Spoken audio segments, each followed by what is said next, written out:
Hola, mi nombre es Dayana Jacqueline López Rodríguez y hoy le hablaré sobre la educación contemporánea. La educación contemporánea es el conjunto de ideas prácticas y sistema educativo que ha evolucionado desde finales del siglo XVIII hasta nuestros días. Se caracteriza por centrarse en el desarrollo integral del ser humano, promoviendo valores como la libertad, la igualdad, la democracia, el pensamiento crítico y el respeto de los derechos humanos. Además, ha sido influida por grandes transformaciones sociales, políticas, económicas y tecnológicas. Ahora lo dejo con mi compañera Noemí, que le hablará de la corriente pedagógica y su pensador. Buenas tardes, siguiendo con la exposición, yo le hablaré de lo que es la corriente pedagógica y sus pensadores, precursores de la edad contemporánea. Jean-Jacques Rousseau propuso una educación natural libre que respete el desarrollo del niño. Obras: Emilio O de la educación. Johann Heinrich Pestalozzi. Educación basada en el amor, la observación y la experiencia directa. Frédéric Frober, fundador del Jardín de Infancia, defendía el juego como métodos pedagógicos esencial. Herbert Montessori, Dewey, De Croix innovaron como métodos activos, individuales y sociales, marcando la pedagogía moderna. El positivismo en la educación. Corriente filosófica nacida en el siglo XIX con Auguste Comte como principal representante. Característica: el conocimiento válido es científico. La educación debe formar ciudadanos útiles y productivos. Influye una enseñanza basada en la razón, el orden y la disciplina. Surge la profesionalización docente y los sistemas educativos nacionales.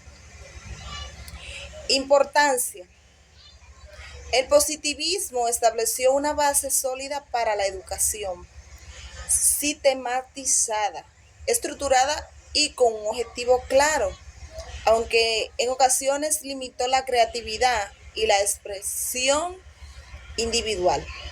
Hasta aquí mi parte. La educación socialista y su representante. La educación socialista nace con una respuesta crítica al sistema capitalista y a las desigualdades sociales generadas por él. Surge principalmente en el siglo XIX con la idea del marxismo y cobra fuerza en el siglo XX con la Revolución de Rusia en 1917. Su propósito principal es transformar la sociedad a través de una educación que no reduzca las diferencias de clase, sino que forme individuo consciente, crítico y comprometido con la colectividad. Características principales de la educación socialista: gratuita y universal. Toda la población tiene derecho al acceso sin importar origen social o económico.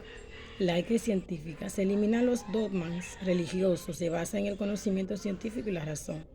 Formación del hombre nuevo. Un ciudadano solidario, trabajador, justo y comprometido con el bienestar común.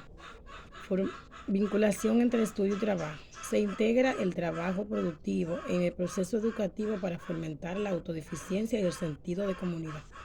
Educación para la conciencia crítica. Se fomenta el pensamiento reflexivo y la comprensión del mundo desde una perspectiva transformadora.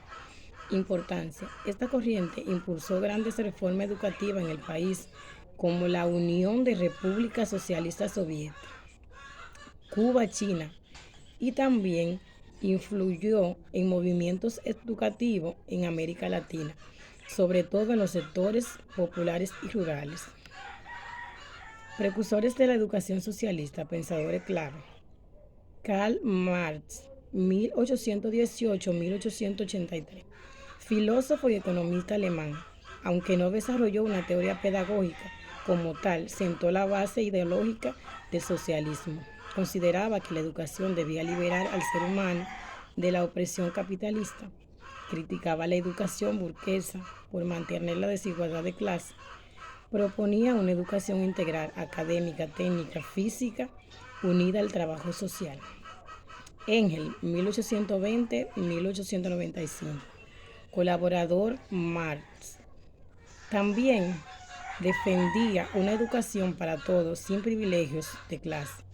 Apoyaba la creación de escuelas donde los niños de todas clases aprendían juntos, fomentando la desigualdad desde la infancia. Anton, 1888-1939, pedagogo soviético, considerado uno de los máximos exponentes de la educación socialista en la práctica. Dirigió colonias de jóvenes huérfanos y delincuentes en la Unión Soviética, usando métodos educativos innovadores. Su lema era: la educación es tarea del colectivo.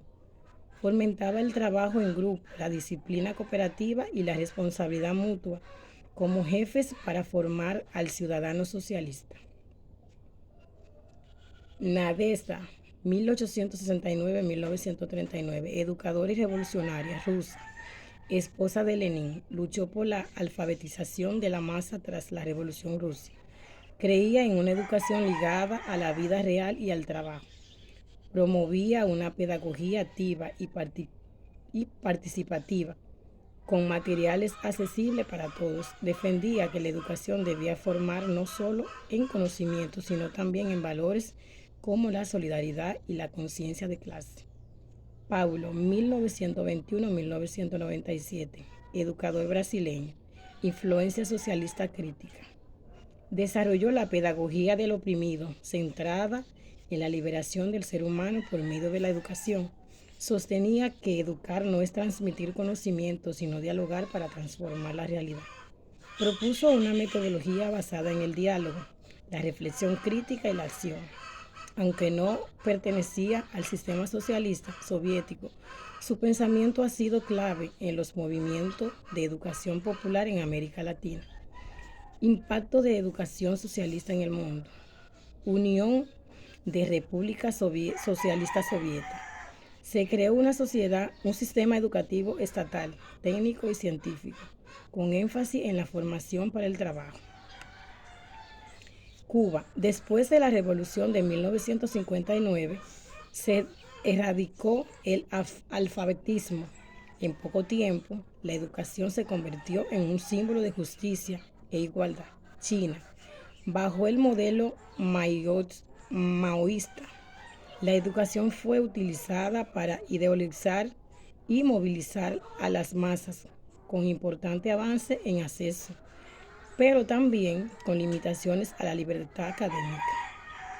En conclusión, la educación socialista ha influenciado profundamente en la idea de una educación al servicio del pueblo, aunque ha sido criticada por la falta de libertad individuo.